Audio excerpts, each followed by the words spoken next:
Avant d'être une maladie, le ronflement est une nuisance. Dans cet épisode de Grey's Anatomy, Meredith ronfle sous le regard attendri de son amoureux. Elle fait partie des 37% de dormeurs qui gênent leur partenaire pendant leur sommeil.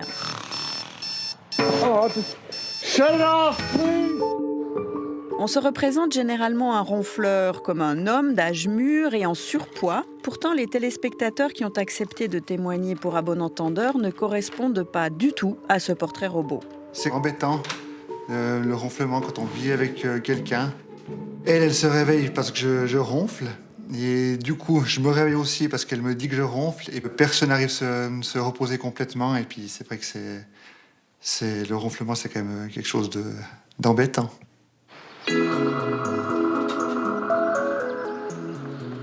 Personnellement, je ne me rendais pas compte directement. Je dormais toujours très bien. Je ne faisais pas d'apnée du sommeil. C'est vraiment Muriel qui était impactée par ces problèmes-là. Décider de faire chambre à part, c'était une option dans votre cas ? Non. Pour moi, oui. Il arrive que le ronflement signale un problème de santé grave, l'apnée du sommeil qui nécessite un traitement médical. Pour en avoir le cœur net, Marco, notre troisième témoin, a rendez-vous dans les sous-sols du CHUV, au centre du sommeil. Son but, préparer une analyse de sa respiration durant la nuit. Pour la polygraphie ? Oui, tout à fait. Oui. On verra bien si le médecin il arrive quand même à trouver une solution pour mes ronflements. Parce que franchement, c'est plus gérable. Quand on ronfle, quels sont les signes alarmants qui incitent à consulter un médecin ? Réponse du directeur du centre du sommeil.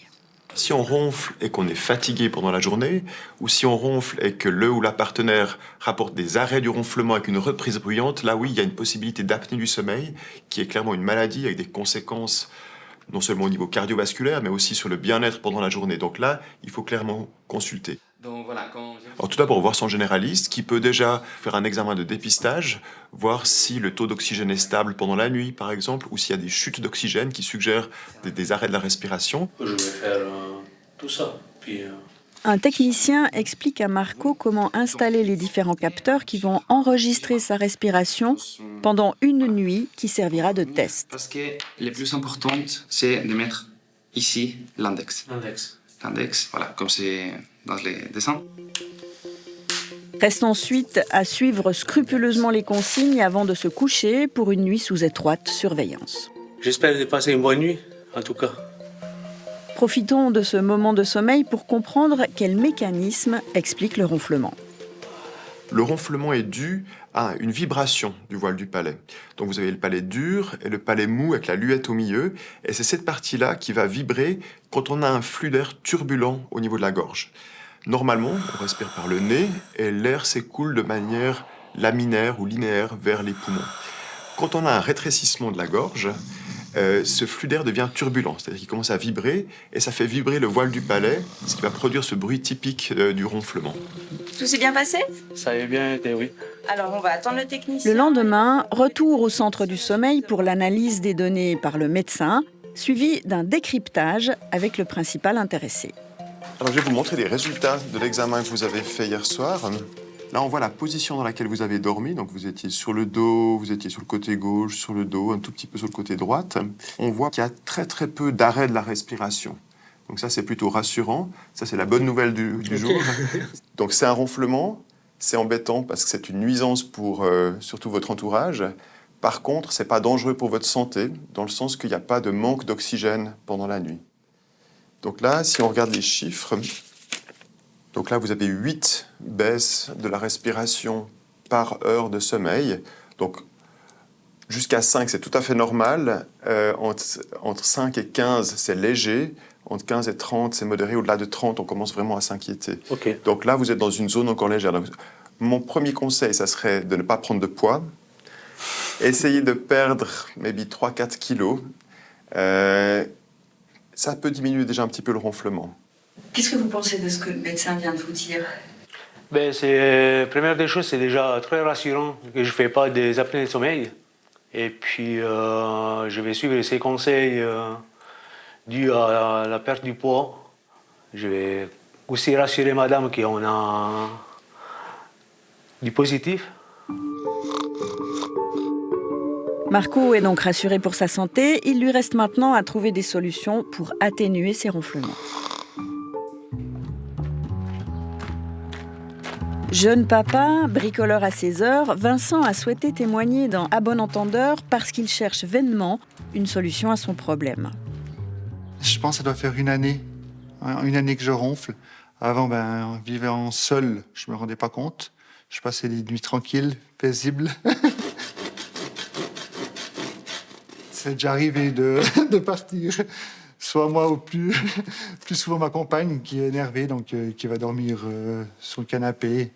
Mais ça arrive très, très, très rarement. On se dit que les ronfleurs gênent leur entourage depuis la nuit des temps. Mais en fait, c'est faux. Le ronflement est considéré comme une nuisance depuis un peu plus d'un siècle, selon cette historienne. Encore au début du 19e siècle, ça va être plutôt un son qui va révéler un bon sommeil, c'est-à-dire le fait qu'on dort d'un bon sommeil réparateur qui résulte d'une bonne fatigue. Pourquoi faire? Qu'est-ce qu'il y a? Vous ronflez. Ah, pardon. Guenièvre, qui proteste contre les ronflements du roi Arthur au 5e siècle, c'est évidemment un anachronisme de la série Kaamelott. Il faut attendre le 19e siècle pour que se généralise le mariage d'amour dans la société et avec lui le partage de la chambre conjugale. Les ronflements deviennent alors gênants. Au fur et à mesure qu'on avance dans le siècle, on va avoir, en tout cas, les témoignages d'une baisse de tolérance face au ronflement, avec d'une part de plus en plus des affaires qui vont être portées devant la justice et au niveau d'appartements où les cloisons sont trop fines et où on va avoir des cas de bagarres.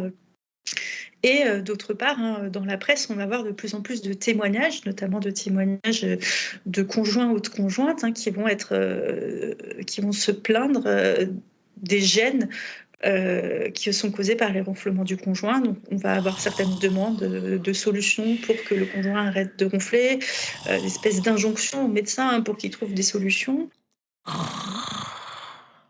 Certains médecins qui vont essayer d'inventer des appareils pour faire cesser le ronflement, notamment une espèce d'appareil qui essaye d'écarter les narines pour réduire les ronflements, qui est commercialisé, qui s'appelle l'ami du ronfleur à la fin du 19e siècle, et des solutions qui sont d'ailleurs à peu près les mêmes que celles qu'on a dans les représentations collectives aujourd'hui, en termes d'alcool, de manger, de position.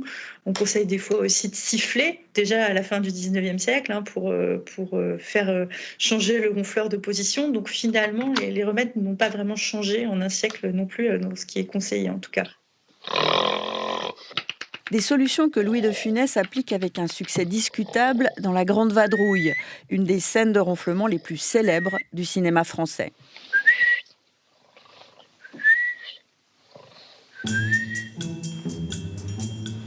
Jusqu'ici, Vincent n'a pas eu plus de succès en essayant de combattre ses propres ronflements. J'ai essayé les pansements pour le nez, qui m'ont pas fait d'effet, à part que c'est des pansements qui écartent un peu les narines. On a une meilleure respiration, mais ça n'a pas aidé. J'ai essayé des choses à mettre sur la langue, même des bagues qui expliquaient que ça pouvait aider finalement au ronflement, mais toutes ces petites choses n'ont pas spécialement aidé. On trouve effectivement quantité de gadgets qui promettent de mettre fin au ronflement, des sprays humidifiants pour la gorge, des feuillettes mentholées à coller sur le palais, des sprays pour le nez, des sparadraps à coller sur le nez, des dilatateurs à insérer dans les narines et même des bagues anti-ronflement, des solutions qui sont plutôt décevantes. Nous avons consulté une pharmacienne. Bonjour madame. Nous lui avons apporté les produits que nous nous étions procurés. Elle-même ne les vend pas dans sa pharmacie. Malheureusement, je n'ai pas grand-chose parce que, en fait, j'ai pas beaucoup de demandes. Je pense que ça ne fonctionne pas très bien. Et c'est des produits qui sont assez chers. Est-ce que utiliser des sprays qu'on utilise en cas de rhume, ça peut faire l'affaire ? Alors, des sprays avec des vasoconstricteurs en aucun cas, car ce sont des produits addictifs qui ont beaucoup de conséquences. Donc, on peut utiliser seulement pendant 5 à 7 jours au maximum. Donc, on ne peut pas les utiliser quotidiennement. Alors, éventuellement, des sprays à base d'eau de mer, d'huile essentielle, mais je ne sais pas si ce serait suffisant pour tous les cas de ronflement. Au revoir, madame. Merci, au revoir. Ces gadgets ne sont donc pas très convaincants, mais la technologie s'est emparée de nos ronflements et nous propose quantité d'applications qui surveillent nos nuits, qui enregistrent nos ronflements, qui nous administrent des conseils pour les combattre. Que faut-il en attendre ? Ce journaliste, spécialisé dans les technologies, a testé pour nous. J'ai beaucoup de doutes par rapport à ces applications. Les vendeurs nous promettent des machines perfectionnées. On voit ici par exemple une application qui dit qu'elle possède des algorithmes avancés de détection des ronflements. On n'a aucune preuve de ceci et ça risque d'induire en fait la personne en erreur en pensant qu'elle a un outil hyper perfectionné à côté d'elle pour mesurer son sommeil alors que c'est sans doute loin d'être le cas. Alors, je me suis amusé, par exemple, cette nuit à utiliser une de ces applications. Et le matin, je vois effectivement, j'ai un score qui est affiché ici. Et puis, j'ai même ici, on voit la possibilité de réécouter tout ou partie de ma nuit avec des petits incidents qui sont survenus. Voilà, ça me donne l'impression d'être un super scientifique, d'avoir accès à des données incroyables. Mais en fait, je ne sais moi-même pas interpréter ces données. Donc, je ne crois pas que ça serve à grand-chose. Je pense que ça peut permettre de détecter peut-être certains phénomènes ou bien de mettre peut-être des chiffres sur une vague impression qu'on a, mais ça risque surtout d'induire en erreur certaines personnes ou bien de leur faire peur, de dire voilà, attention, j'ai des scores qui sont tellement mauvais, il faut absolument que j'aille voir mon médecin ou que j'appelle mon médecin 3 fois par semaine. Donc il peut y avoir un phénomène vraiment angoissant derrière et contre-productif. Attention donc aux faux discours médicaux des applications d'analyse du sommeil. Mais ne sombrons pas dans le désespoir, il existe bel et bien des moyens efficaces contre les ronflements. Comme on ronfle plus quand on dort sur le dos, on trouve des dispositifs qui incitent le dormeur à éviter cette position. Et qui sont plus efficaces que le vieux truc de la balle de tennis cousue dans le pyjama. Et voilà un truc, vous dormirez comme sur des nuages. Vous connaissez pas ce truc qui consiste à coudre des petites balles sur le dos d'une veste de pyjama ? On a fait des essais, mais c'est pas vrai. Ça marche pas. Un des leaders européens des dispositifs anti-ronflement est basé à La Chaux-de-Fonds depuis 20 ans. C'est l'entreprise Osymed. Elle propose des objets à prix raisonnable, vendus dans le monde entier, dont certains ont été conçus en collaboration avec des médecins. Exemple avec cet oreiller très particulier. On ronfle plus sur le dos que sur le côté. Ceci lié au fait que quand on dort sur le dos, la langue, par le poids, a tendance à partir un peu en arrière et à obstruer les voies respiratoires.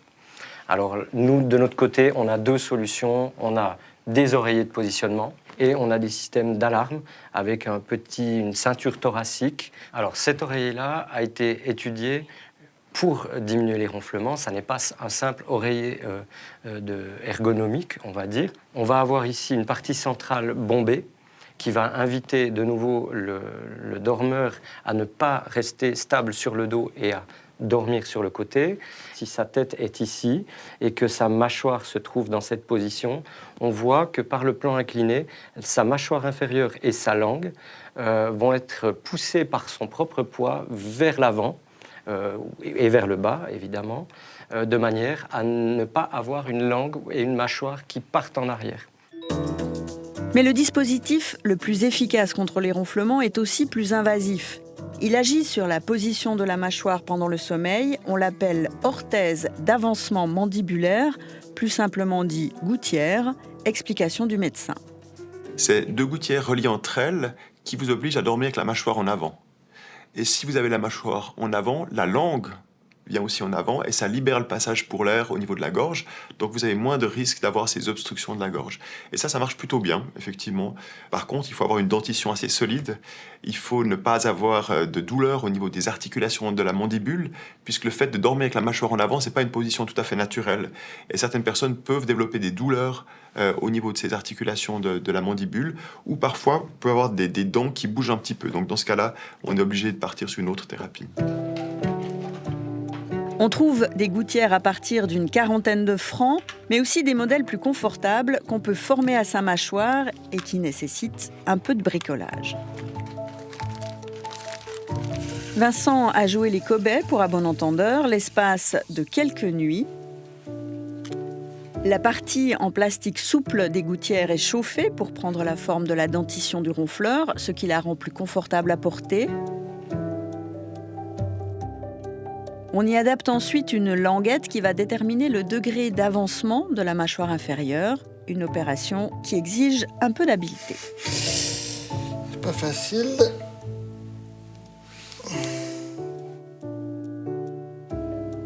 Reste ensuite à trouver le sommeil avec cet instrument dans la bouche. Retour d'expérience de notre Kobe. Donc, 3e nuit, voilà, je me réveille sans l'appareil, de nouveau une fois. Petit bilan, les 3 dernières nuits, j'ai pas réussi à m'endormir avec. Donc voilà, pour moi, pas spécialement concluant. Ce que j'ai oublié de préciser, c'est que je respire par la bouche, j'ai du mal à respirer par le nez, donc est-ce que peut-être c'est aussi ça qui gêne? Donc il y a vraiment 2 types d'orthèses. Il y a celles qu'on fabrique soi-même, donc on achète un kit, parfois sur Internet. L'avantage, c'est que c'est un peu moins cher que celles qui sont faites sur mesure. Le désavantage, c'est que c'est un peu plus volumineux, un peu moins agréable à porter. Il faut aussi faire un peu attention et peut-être consulter son dentiste, même certainement consulter son dentiste avant pour être sûr que les dents sont assez bien ancrées et que ça ne va pas abîmer les dents. Ensuite, effectivement, il y a celle qu'on fait sur mesure, est faite par un technicien dentiste avec des moulages. Elle est plus chère, souvent entre 700, 800 ou 1000 francs. Par contre, elle est plus agréable à porter, étant donné que c'est plus fin, plus adapté à la dentition de la personne. On l'a entendu au début de ce reportage, Bertrand avait un problème de ronflement. Avec un peu de ténacité, il a trouvé une solution à ce qui empoisonnait sa vie de couple. Alors je suis allé voir un ORL pour voir un peu s'il y avait quelque chose de particulier avec mon anatomie. Et je ne suis pas en surpoids, je ne fume pas. Ça n'a pas découlé sur quelque chose de très précis.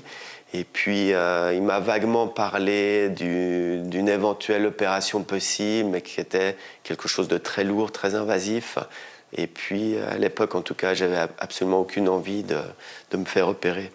C'est vrai que ça a été quand même un sujet de tension très important pendant longtemps, parce que toutes mes nuits étaient gâchées. Donc je me réveillais, et il y avait une sorte de pacte qui était que s'il me réveillait 3 fois, il partait sur le canapé. Je pense qu'au-delà de l'aspect pragmatique, tu ronfles, tu me réveilles, tu pars, il y avait quand même un enjeu un peu affectif aussi autour, voilà, peut-être du rejet, voilà. Et puis quelques mois plus tard, je suis retourné voir un autre ORL qui m'a clairement dit qu'aujourd'hui, les opérations, ce n'était pas quelque chose qui était conseillé, c'était des opérations lourdes. Et il m'a conseillé en fait d'aller voir un spécialiste qui faisait des gouttières sur mesure. Puis c'est vrai que c'était un peu le produit miracle parce que je me suis très vite habitué à cette gouttière et je ne ronfle absolument plus du tout. Que je dorme sur le ventre ou sur le dos, et c'est vrai que c'est un certain confort pour tout le monde. On l'a dit, la gouttière, qu'elle soit sur mesure ou non, ne convient pas à toutes les dentitions. Alors quand rien ne marche, on peut tester les conseils farfelus des réseaux sociaux. Par exemple, poser un plant d'ananas sur sa table de nuit pour assainir l'air de la chambre. Vous en pensez quoi? Je pense que c'est très joli. J'ai vraiment recherché dans toutes les bases de données scientifiques et honnêtement, je n'ai jamais trouvé l'effet direct de l'ananas sur le ronflement. Voilà, maintenant, si ça marche pour certaines personnes, alors tant mieux, au moins c'est pas invasif, ça c'est sûr.